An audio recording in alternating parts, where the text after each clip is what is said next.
Hey everyone, I'm Will Sheldon, partner at Expedition, and today we are thrilled to be joined by Torben Rytt, co-founder at Gamebox and former CEO of Siteimprove USA.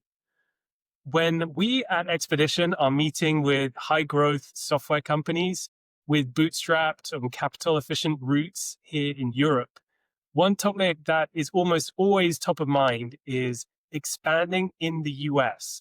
So today we are going to go deep on that, given Siteimprove's remarkable growth in North America. Torben, thanks so much for joining us. Yeah, thanks for having me. Before we turn to the US, just to level set for people who maybe don't know, can you share a bit about what is Siteimprove and give everyone a sense of the amazing journey you went on with the company? Yeah, of course. Siteimprove is a SaaS company based in Copenhagen, Denmark, and we help organizations manage their websites more efficiently. The product has been on a really amazing journey to the point where now they call it content intelligence, but really useful tool. And I joined the organization back in 2007 when I became the first U.S. employee. I was in Copenhagen, then moved here as part of that start. So really fun journey. Amazing. Siteimprove founded in 2003, if I remember rightly. A few years later, you've joined and you end up becoming the first U.S. employee. Tell us about that story, if you don't mind, Torben. What was it that was happening at Siteimprove that it made sense to have its first U.S. employee? Yeah, so I think it's important to recognize that at the time, Siteimprove was still a fairly small organization. We had ARR of just under $1 million, I believe, when I moved here. I was employee number 10, like I said, first one outside of the Copenhagen office. And I had known and worked with the people in the organization for a while. The owners of Siteimprove also owned a different company that I worked in for a couple of years leading up to this. So we had a really good relationship and had already built the trust that was needed for this to work out. In terms of kind of a triggering event, I had some personal stuff that meant that I had an interest in moving to the US. So that's kind of how the conversation got going. But the business was ready from the standpoint of like we had done really well in the Nordics. We were starting to build a good presence in the UK or a customer base in the UK. And the US was just the next logical step for us. So you can say that the stars just kind of aligned for us in that sense that I was in a place where I was looking to move to the US. Siteimprove was at a place where they were ready to start looking outside of Europe. And that became kind of the start of it all. Okay, so if you don't mind, cast your mind back to those days, Torben. So 2007 or so, you've known the Siteimprove founders for a long time. There's a lot of trust. You share the same culture, but you're landing in the US as the first employee. Tell us about those early days. Where do you even get started in that kind of situation? I mean, that was very exciting days. Like, first off, it was, I mean, such an exciting time in my life for sure. And honestly, the one thing that was on my agenda was to just get to break even. Right. Back then, like I said, small company, we would sit there and I would be doing the wire transfers and I was the one having to write our founder, hey, can you send more money? You kind of knew that as long as I had to send that email every month, there's an expiration date on that, right? So my goal was to get us to be profitable as fast as we possibly could. And that meant we needed to make some sales, right? So I went out and hired 2 salespeople right off the bat. I found them on Craigslist. I could pay them $10 an hour. And honestly, it's a fantastic story. We might not need to go in too much depth here, but one of them is still with the company. One just left earlier this year, both as the top selling enterprise reps for Siteimprove. Really amazing journey that those two have been on. I'm really proud of what we built together. I'll come back to them later because I want to hear about those early employees. But just for now, maybe set the scene a bit more, give a bit more context. So where in the US did you land, Torben? And was that for personal reasons, or was it something strategic that Siteimprove had kind of figured out location-wise? How did you pick where to land? So we are in Minneapolis, Minnesota, and it was chosen for personal reason. My wife is from here, so that's why we located here. But honestly, I think it has ended up having a very positive effect on Siteimprove's story here in the U.S. in the sense that Minneapolis is a really good place to hire because we have a fairly big talent pool. We have a well-educated population. Living expenses are not cheap by European standards, but they're cheaper than the coasts. We were able to be an attractive company in the ecosystem that we have here in Minneapolis, which again, I think is really, really important to look at when you consider where you go to in the US. And for Siteimprove, we didn't have existing customers. We didn't have partners or anyone else that we had to be close to. We did a lot of inside sales. So we just needed to be able to pick up the phone and hit everybody, and being in central time helped us do that. So there's a lot of things that ended up being really good for Siteimprove, but I can't say that it was a strategic decision to go to Minneapolis. If you put yourself in the shoes of a founder or company builder today, Torben, thinking through that topic of, okay, we want to go to the US, we're not quite sure where our physical presence should be. How would you think about that? Is your learning actually Minneapolis is a great place, or you think there are other great places, or it would really depend on a few factors? What would be your framework for thinking through that? It is going to depend a lot on your situation. Like I mentioned, if you have partners you need to be close to, then that's going to be a driving force. If you're in a specific industry where there's a dense population of your clients somewhere, you're going to want to be close to them. If that's not the case, then you have the luxury of kind of expanding your search a little bit. And I think a lot of companies have the tendency to look at the coasts as being the preferred place to be, and for good reason. There's a lot of really strong benefits of being there. But I do think that it's worth looking outside of those as well, for a number of reasons. I think in terms of the cost, you might be able to stretch your dollar further.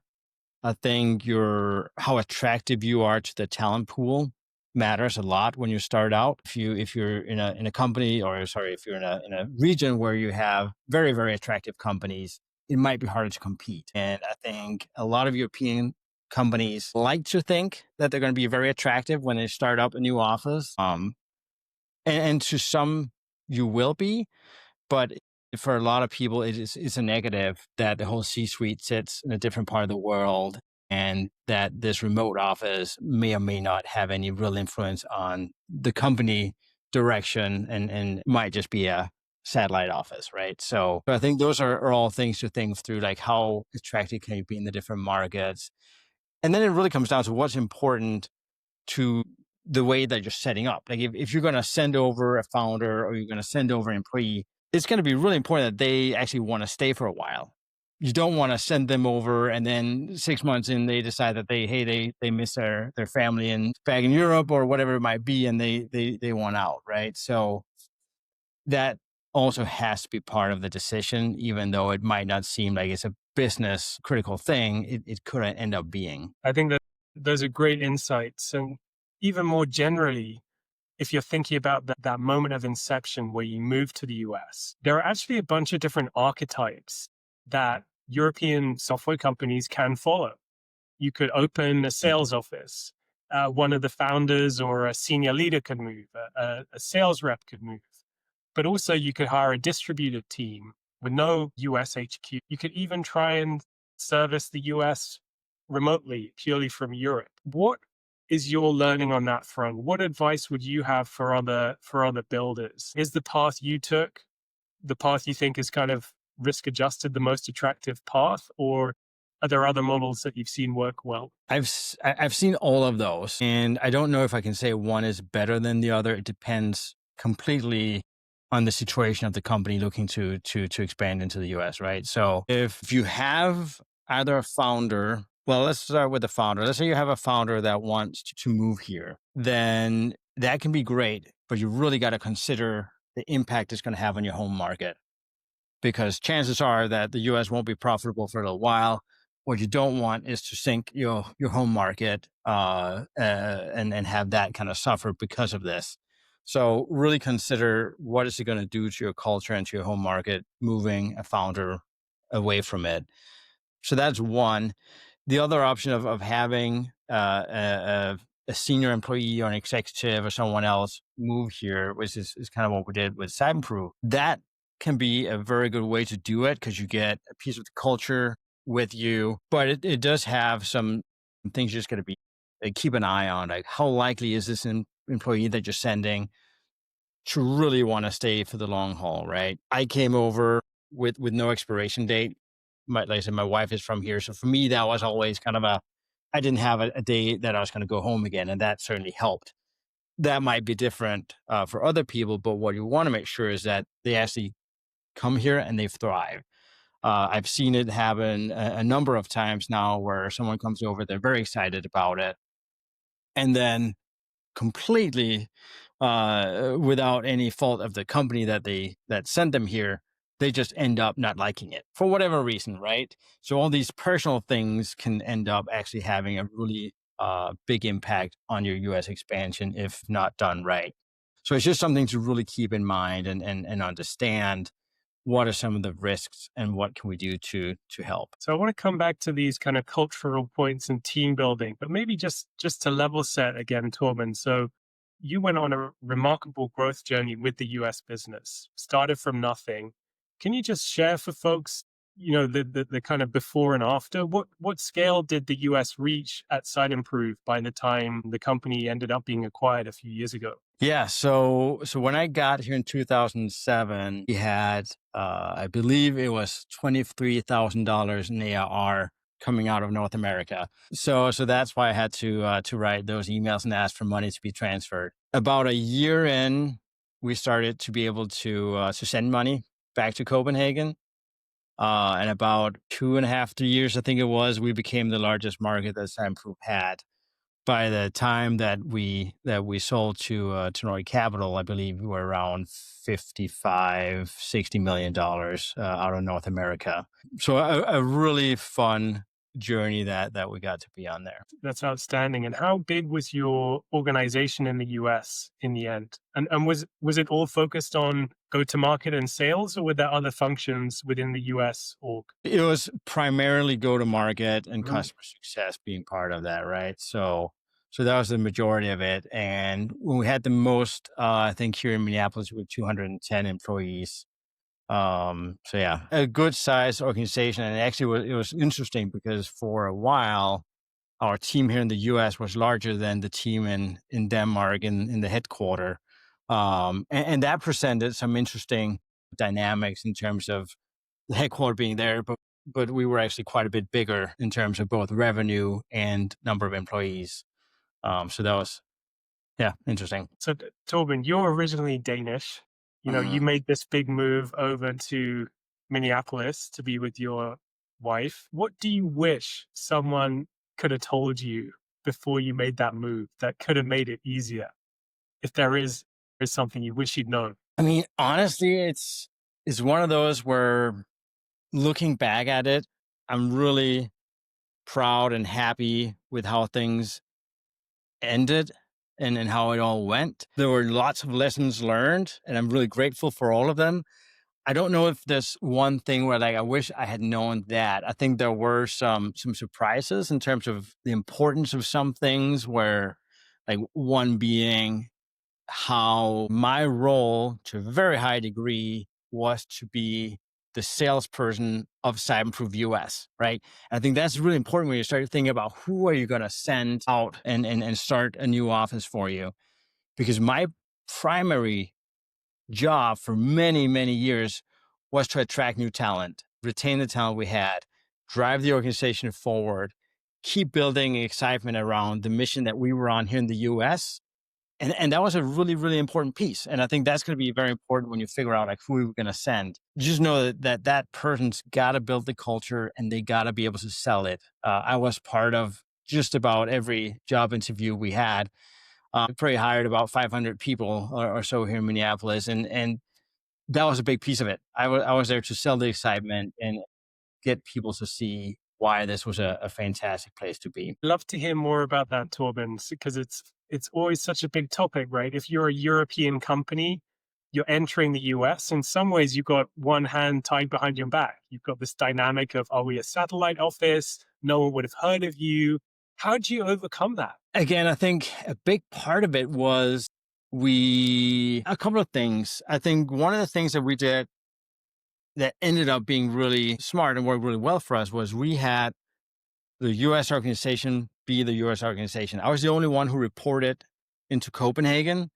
And that meant that we were all on the same team. We didn't have later in the journey, we did end up having to change that. But for the first good part of it, we were just one team, right? We didn't have marketing reporting to marketing in Copenhagen and so forth. It all reported in through me, which made us feel like we were a Minneapolis company that happened to have a Danish owner. And I think that was a very powerful way for us, at least, to sell it to candidates. They didn't come in feeling like they were in a remote office and all the decisions were being made somewhere else. It was very important for us to explain that, no, we are Siteimprove US and we're on this mission, and we have a great partner in our company in Denmark to help us get there. Wow. It's quite unique. I haven't heard of that structure so much, but I can see why that's powerful. It's fantastic. I'd love to come back to, you mentioned that you'd hired probably 500 or so sales and go-to-market people during the journey. What are some learnings you've taken from that, Torben? You will have got some of those hires incredibly right, most of them, and some maybe less right. But what have you taken from that in terms of, if you had to do those interviews again, what are one or two favorite questions or techniques that you found to kind of cut through to what matters? I mean, it's one of the, I wish I was better at it, because I certainly have made my mistakes, and I don't know that I would call myself an expert. I think looking for the drive was always really important to me. And then again, making sure that they picked up on this excitement about what we're doing. It was very important to the culture that we had, that people were there for more than just a paycheck. It was really important for us that we were in it together and people were leaning into it. So one of the things and honestly, I don't know if it's good advice or not, but it worked for me. So I would always, at the end of every interview, ask people on a scale from 1 to 10, 1 being this interview was a complete waste of time, 10 being that this has to be my next job, where do you fall? And I always like that question, because you would get some people who would just say 10. And you're like, okay, why? Why is it a 10? And then you would learn a lot from the reasons. Were they actually truly excited? And then get the ones, and a lot of those were like, well, 8. Like, okay, why 8? Like, what would we have to do to get to 10? Anyways, it's a silly thing, and it's not very profound, but that helped me a ton in terms of like picking out like what is it that's holding people back. And if they say they're all in, is it because I'm interviewing salespeople and they're really good at just telling me what I want to hear, or is it actually truly something that they are excited about? Yeah, that's great. And when you talk about selling the excitement, Torben, I mean, you and I could get really excited about web governance and content and great software, but what was it actually that people were excited about? Was it cultural? Where did that come from? I think it was a number of things, right? So Siteimprove was and is on a really important mission to make the web more accessible, so that everybody, no matter what their abilities or disabilities are, can access the same information. That's a really strong mission that meant a lot to us, and that we were able to get people behind. So I think that was a big piece of it, that our software did something really positive in the online space, and that we were very loud about that. I think that helped us a lot. And then just the fact that the people we brought on board could see that everybody around them were excited about what we were doing. But I do think that our mission, our company mission that we shared, of course, with our European offices, was really important to everybody here. That's fantastic. Maybe, as you've shared, the big mission for you launching in the US was to grow a commercial organization, to build the ARR and to attract US customers. But I think back to you starting with essentially zero ARR. And I think a lot about crossing the chasm. You get those early adopters maybe, and you have to go and convince more of the majority that you're a trustable vendor. What were some tactics that worked for you, Torben, in doing that, in going from a standing start to 50 plus million in ARR? What were the key unlocks? Was it about case studies? Was it about events? Was it about content? What made the difference for you? Really big part of Siteimprove's success in the US, I think, is twofold. One, we were very niche focused. Like we were hyper focused on specific niches. So instead of going out and saying, well, everybody who has a website could use Siteimprove, that would be a true statement, but it would be a really hard one to market. So we went out when I first started back in 2007. We started by calling cities and counties because that's what we had success with in Europe. That's where we had the best logos to share. Not a very sexy or exciting industry for many people to go after, but that's where we started. And we hammered that one for the first long while before we started expanding out into others. And I think that's a big... Torben, how long did you hammer that before you moved on to the next one? I would say we probably did that for about 2 years before we moved on to the next one. And to this day, local government is a huge vertical for Siteimprove, and we continue to do well in it. But we've added many others since. But it was always of that strategy of we go in, we get hyper focused, and we get to be experts in this space. What is it that their websites are meant to do? How can we help them do that better? And it meant that when our salespeople called, they could say, hey, I've spoken to 50 individuals just like you this week, and here's what I'm hearing when I talk to them. Does that also relevant for you, right? So there's a lot of that. Like our salespeople truly became experts, and that was something that we continued doing throughout my tenure there, where the sales reps would have very specific industries or niches that they would go after. So later we would add education, higher education, then elementary education, and healthcare, legal, and whatnot. But we would always do it in these very narrow bands of industries, and then get hyper focused on them. So that was a long answer, but that was one piece of it.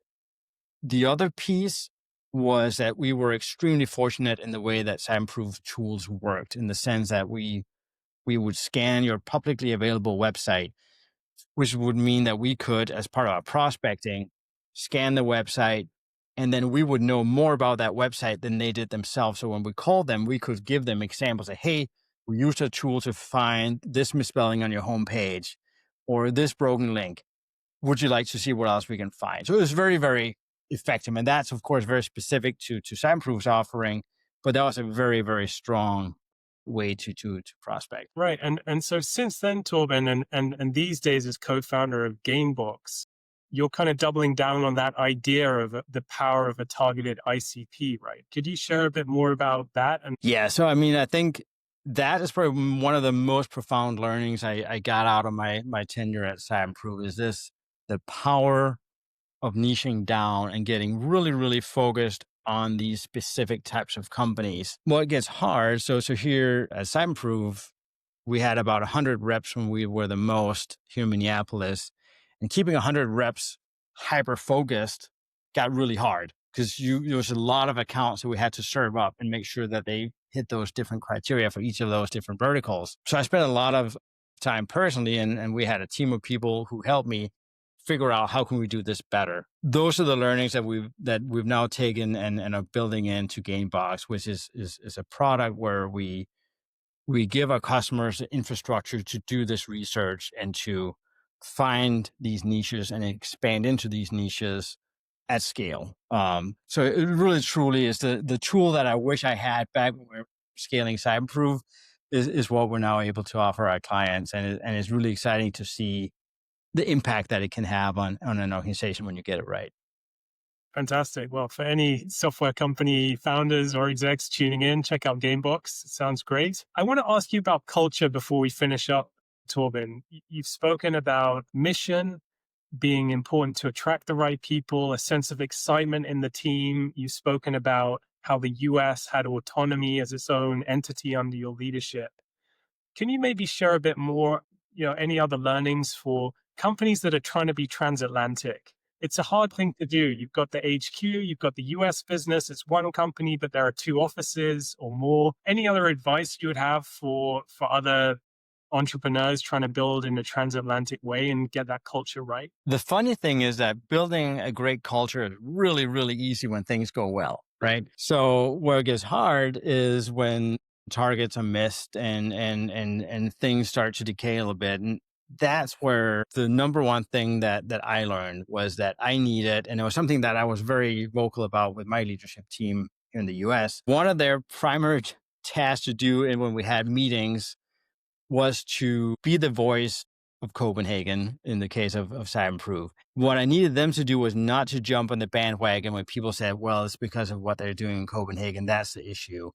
That us against them mentality, we worked really, really hard to push down and eliminate as fast as we could, because it destroys your culture really fast.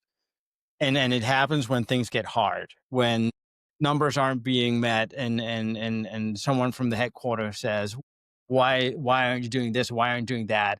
And the response is, well, you don't get it. You don't understand. You don't know what it's like.